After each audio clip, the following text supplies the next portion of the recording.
असम के जोरहाट में एक तेंदुए ने आतंक फैला रखा है। इस तेंदुए के हमले में अब तक 13 लोग घायल हो चुके हैं, जिसमें 3 लोग वन विभाग के भी हैं। सभी घायलों को फौरन लोकल हॉस्पिटल में एडमिट करवा दिया गया है। सभी घायल खतरे से बाहर है। ये जानकारी जोरहाट के एसपी मोहनलाल मीणा ने दी है। तेंदुए की कार पर झपटने का एक वीडियो सामने आया है।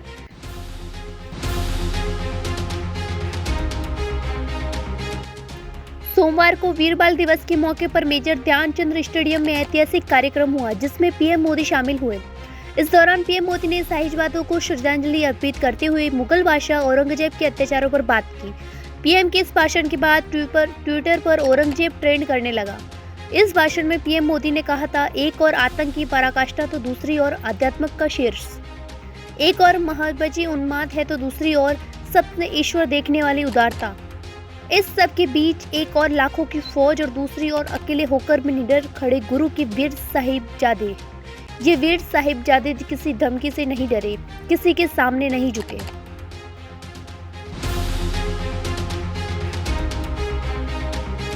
भारत जोड़ो यात्रा इन दिनों दिल्ली आकर विश्राम पर है। यात्रा दोबारा 3 जनवरी से शुरू होगी और इसी दिन गाजियाबाद के रास्ते उत्तर प्रदेश में प्रवेश करेगी।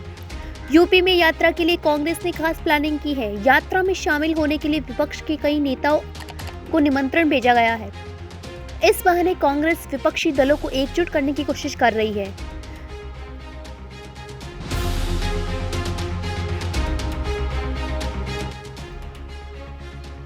रूस के हवाई सैन्य अड्डे पर लगातार हमले की कोशिश की जा रही है। रूसी सेना का दावा है कि उसने देश के कहीं अंदरूनी हिस्से में स्थित हवाई सैन्य अड्डे की ओर आ रहे एक यूक्रेनी ड्रोन को मार गिराया है। इसी महीने में दूसरी बार रूस के हवाई सैन्य अड्डे को निशाना बनाने का प्रयास किया गया और देश में इतने भीतर एक ड्रोन के घुस आने को लेकर देश की हवाई सुरक्षा क्षमता पर सवाल उठने लगे हैं।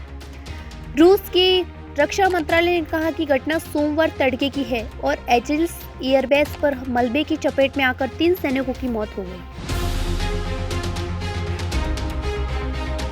देश के उत्तर और उत्तर पश्चिम के कुछ हिस्सों में सोमवार को कहीं घने और कहीं बहुत घने कोहरे की चादर छाई रही। विजिबिलिटी घटने के कारण क्षेत्रों में ट्रेनों के आवागमन में भी देरी हुई। कई कस्बों और शहरों में तापमान गिरावट के साथ क्षेत्र में भीषण शीतलहर चली। दिल्ली में घने कोहरे के कारण कुछ इलाकों में विजिबिलिटी घटकर 50 मीटर रह गई, जिसमें सड़क और रेल यातायात प्रभावित हुआ।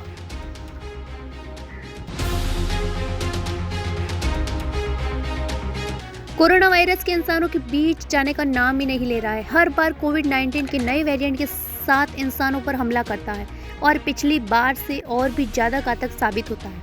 अब कोरोना एक और वेरिएंट BF.7 चीन में दुनिया भर में फैला है, लेकिन इस बीच ब्रिटेन को अजीबोगरीब ऐलान कर दिया है। दुनिया एक ऐसे दौर पर खड़ी है जहां हमें कोरोना को लेकर आपस में अलर्ट होने की जरूरत है।